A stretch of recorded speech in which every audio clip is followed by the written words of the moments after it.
ઉપસ્થિત સર્વને મારા નમસ્કાર। હું મારા હોસ્ટેલના અનુભવ વિશે જણાવીશ।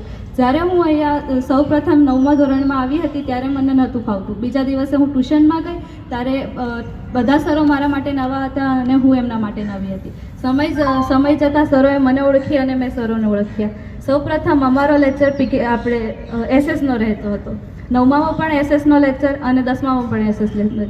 અમને એવું થતું કે દીદીએ કેમ સૌપ્રથમ એસએસનો લેક્ચર રાખતા, બોરિંગ સબ્જેક્ટ કેમ રાખતા હતા। સ્કૂલમાં અમે જ્યારે એસએસ ભણતા હતા ત્યારે અમને ખૂબ જ ઊંઘ આવતી હતી।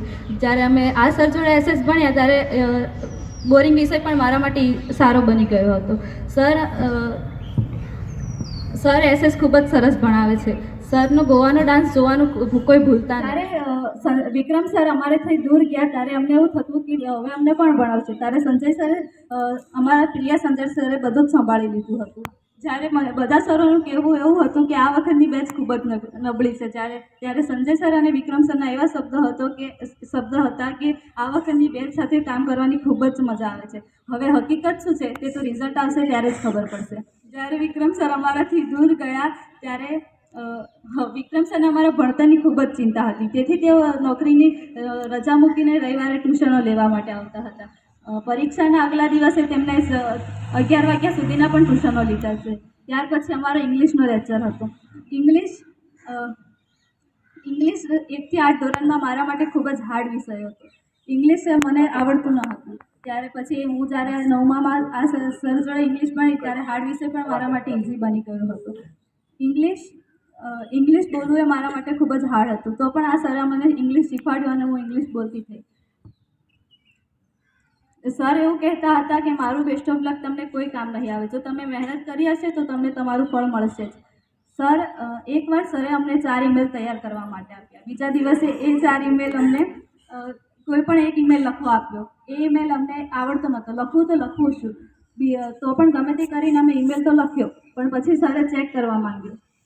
તેમાં બહુ બધી ભૂલો નીકળી એટલે સરે કીધું કે બહુ બધી ભૂલો નીકળી એટલે સરે અમને ખૂબ જ ગુસ્સે થયા। સરે કીધું કે આ ઈમેલ તમે હવે 4 ઈમેલ છે તમે 15 વખત લખીને મને કાલે જ બતાવો। એ દિવસે મેં રાતે 12-1 વાગ્યા સુધી એ ઈમેલ લખ્યો। તો બીજા દિવસે અમે ટ્યુશનમાં ગયા એટલે સરે ઈમેલ ચેક જ ન કર્યો।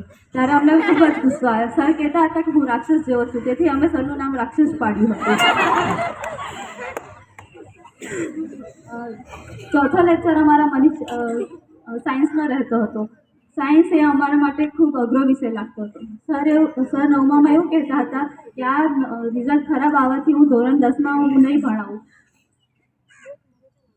તો પણ છેલ્લે સરને ભણાવવા આવવું જ પડ્યું હતું। સર એવું કહેતા હતા કે સાયન્સ અઘરો વિષય નથી, તે તમારી આસપાસ જ રહેલો છે। તે સાંભળીને અમને થોડીક મિનિટો તો એવું થતું કે સાયન્સ અમે લઈને બેસે ને એટલે આવડી જશે। જ્યારે અમે લઈને બેસતા હતા ત્યારે ખબર પડે કે સાયન્સ કેવો વિષય છે। સર બીમાર હતા તો પણ તેમને બોલાતું ન હતું, લખાતું ન હતું, તો પણ તે લખીને સમજાવતા હતા। મનીષ સર અમને ખૂબ જ સરસ સાયન્સ ભણાવ્યું છે।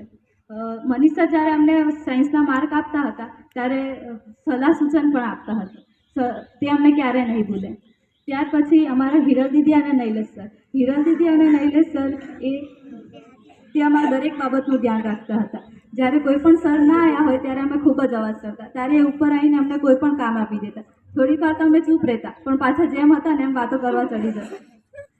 પછી છેલ્લે તો છૂટવાનું જ હોય એટલે સર કશું કહેવા નહોતા આવતા। પછી અમે જ્યારે છૂટીને નીચે ઉતરતા ત્યારે સર કહેતા કે તમે ખૂબ જ અવાજ કરતા હતા। પછી અમે કહીએ કે સર હવે થોડાક જ દિવસ પછી થોડા અમે મળવાના છીએ। સમય સારો હોય કે ખરાબ વીતી જાય છે, પણ વાતો, યાદો અને લોકો હંમેશા યાદ રહી જાય છે। આ અમારા સરો સાથેની વાતો અને ખાટી મીઠી વાતો હંમેશા યાદ રહેશે। આ અમારું ટ્યુશનનું એક નાનું ફેમિલી હતું।